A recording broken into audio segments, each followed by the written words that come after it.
नमस्कार, मैं नितिन जैन और आप मेरे साथ देख रहे हैं डिजिटल भारत न्यूज। आज हम बात करेंगे सायगढ़ के जल संकट की और जल संकट से उबरने के लिए शासन के द्वारा चलाई गई मुख्यमंत्री शहरी पेयजल योजना की।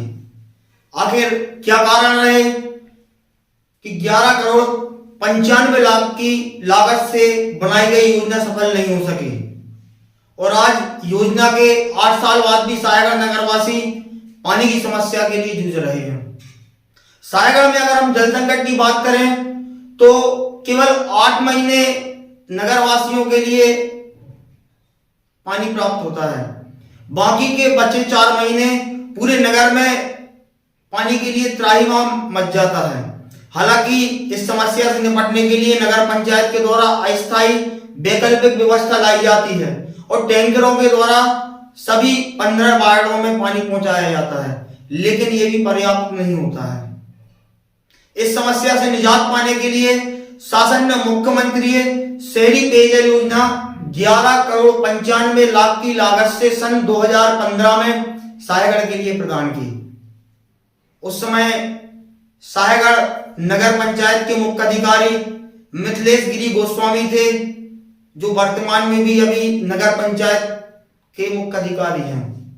सब इंजीनियर थे सौरभ श्रीवास्तव जी।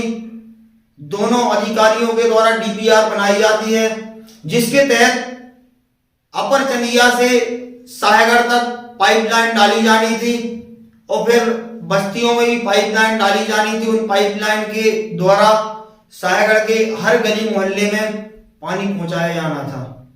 नगर के सभी व्यक्ति आसान व्यक्त थे कि बहुत जल्द ही उनकी पानी की विकराल समस्या समाप्त होने वाली है। नगर पंचायत के द्वारा यह काम दिया जाता है Pandya technology private limited Bhopal के लिए। उनके द्वारा काम शुरू किया जाता है। अपर चंदिया से सायगढ़ तक पानी की पाइपलाइन डाली जाती है। नगर की बस्तियों में रोड को खोदकर पाइपलाइन डाली जाती है, लेकिन योजना पर लगभग 8 करोड़ की राशि व्यय होने के बाद भी योजना फेल हो जाती है और सायगढ़ में पानी की समस्या जस की तस बनी रहती है। हम बात करेंगे कि आखिर ऐसा क्या हुआ कि 11 करोड़ 95 लाख की योजना लगभग 8 करोड़ व्यय करने के बाद भी असफल हो गई। जब हमने इसकी तह तक जाने का प्रयास किया तो एक मुख्य कारण हमें इसमें दिखाई दिया हमारे शासन प्रशासन का।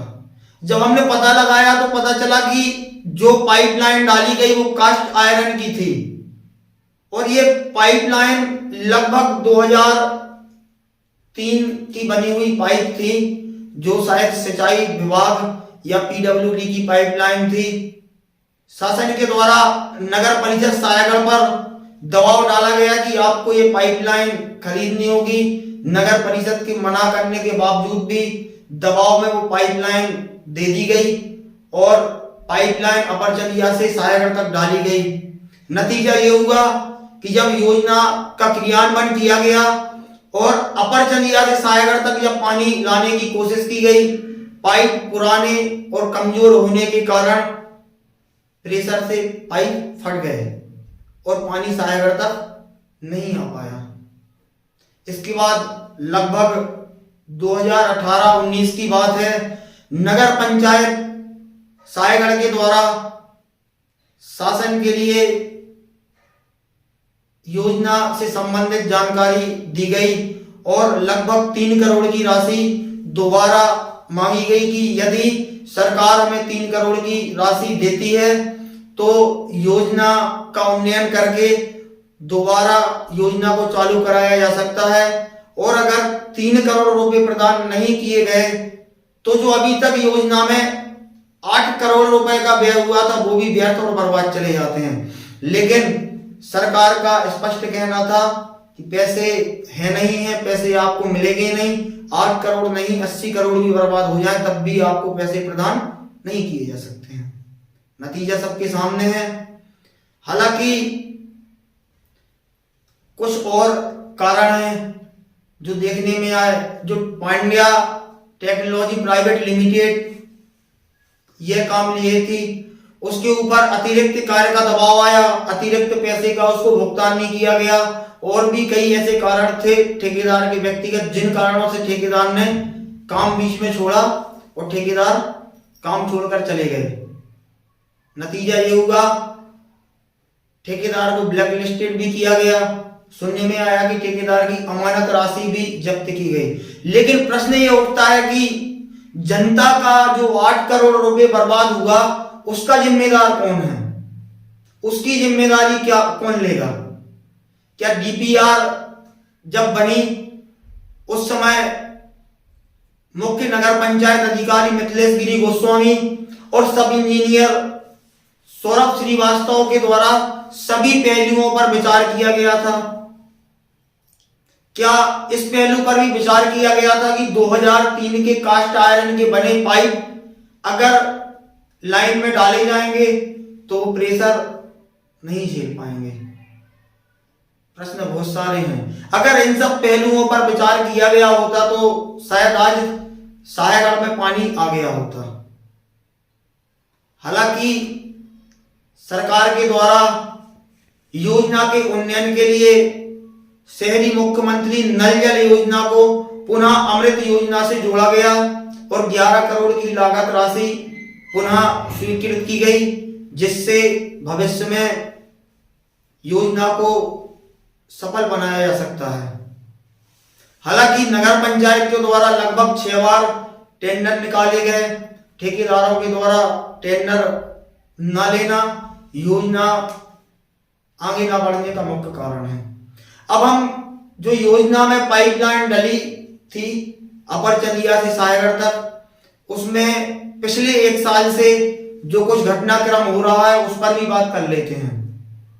लगभग 1 साल से मुख्य नगर पंचायत अधिकारी मिथिलेश गिरी गोस्वामी के लिए साहेगढ़ नगर वासियों के द्वारा और आसपास के ग्रामीणों के द्वारा सूचना दी जा रही थी कि आपके द्वारा जो अपर चंदिया से साहेगढ़ तक पाइपलाइन डाली गई है वो पाइपलाइन चोरी करके बेची जा रही है, आप इस पे रोक लगाएं। हमने इस संबंध में मिथिलेश गिरी गोस्वामी से भी बात की तो उन्होंने बताया कि पहले कई बार पुलिस थाना साहेगढ़ में नगर पंचायत साहेगढ़ के द्वारा जानकारी दी गई है कि पाइपलाइन चोरी हो रही, आप उस पर रोक लगाएं। लेकिन नतीजा ये हुआ कि लगभग 1 साल पुलिस विभाग और नगर पंचायत साहेगढ़ दोनों विभागों की सुस्ती का नतीजा ये हुआ कि लगभग अपर चंदिया से साहेगढ़ तक डाली गई पूरी पाइपलाइन चोरी करके बेच दी गई। बीते लगभग 1 सप्ताह पहले एक टैक्सी जो बमोरी से साहेगढ़ की तरफ आ रही थी, जानकारी लगाकर पुलिस के द्वारा उसको रोका गया, जब्त किया गया। जब उसकी तलाशी ली गई तो पता चला कि चोरी किए गए पाइपों के छोटे छोटे टुकड़े टैक्सी में बोरियों में भरे हुए रखे हैं। हम आपको टैक्सी ड्राइवर का नाम बताएं, नन्हे भाई उर्फ भूरे लोधी, जो घोगरी बमोरी के निवासी हैं।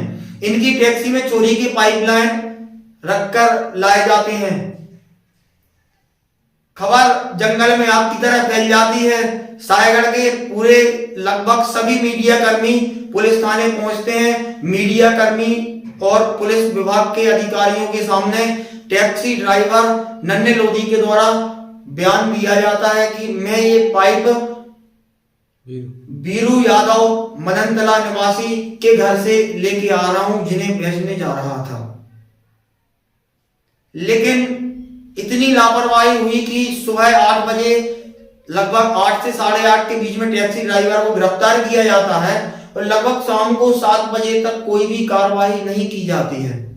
नतीजा ये हुआ, मुख्य आरोपी बीरू यादव अपने घर से फरार हो जाता है, जिसकी तलाश पुलिस आज भी बीते 10 दिनों से कर रही है। और पुलिस का कहना यह है कि बीरू यादव आज भी हमारी गिरफ्त से बाहर है। इस कार्य पद्धति को देखा जाए तो इस पर भी बहुत से सवाल खड़े किए जा रहे हैं। देखने में आया है कि जिस दिन पुलिस ने कार्रवाई करके टैक्सी को जब्त किया, टैक्सी ड्राइवर को गिरफ्तार किया, उस दिन पुलिस कार्रवाई में इंतजार करती रहेगी जब मुख्य नगर पंचायत अधिकारी मिथिलेश गिरी गोस्वामी आकर अपनी रिपोर्ट दर्ज कराएंगे, तब गिरफ्तारी की जाएगी, कार्रवाई की जाएगी।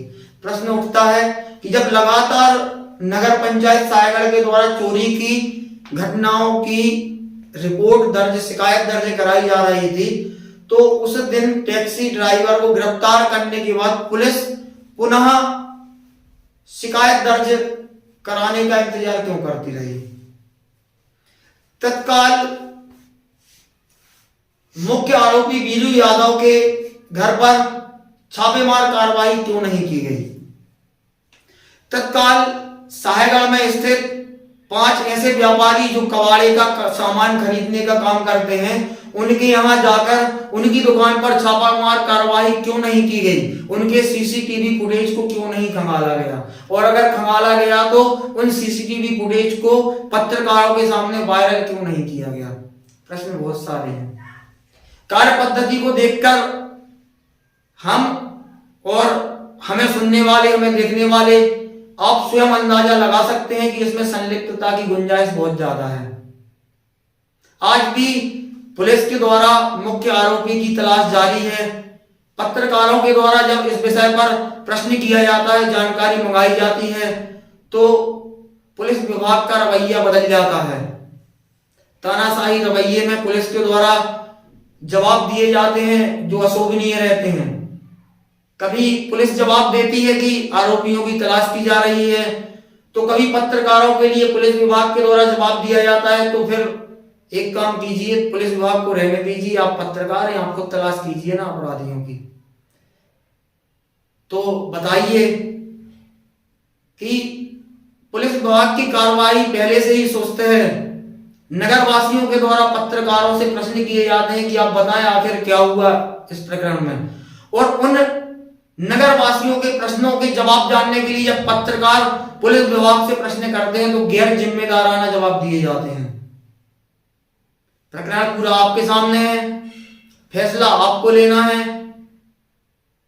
जो घोटाला हुआ है, इसमें जो नुकसान हुआ है वो नुकसान आपका है। आप ही इसमें फैसला लें कि क्या सही हुआ है, जो हुआ है, जो हो रहा है, क्या वो सही हो रहा है। और मैं अपने चैनल के माध्यम से एसपी महोदय सागर, कलेक्टर महोदय सागर और जेडी साहब सागर से अनुरोध करूंगा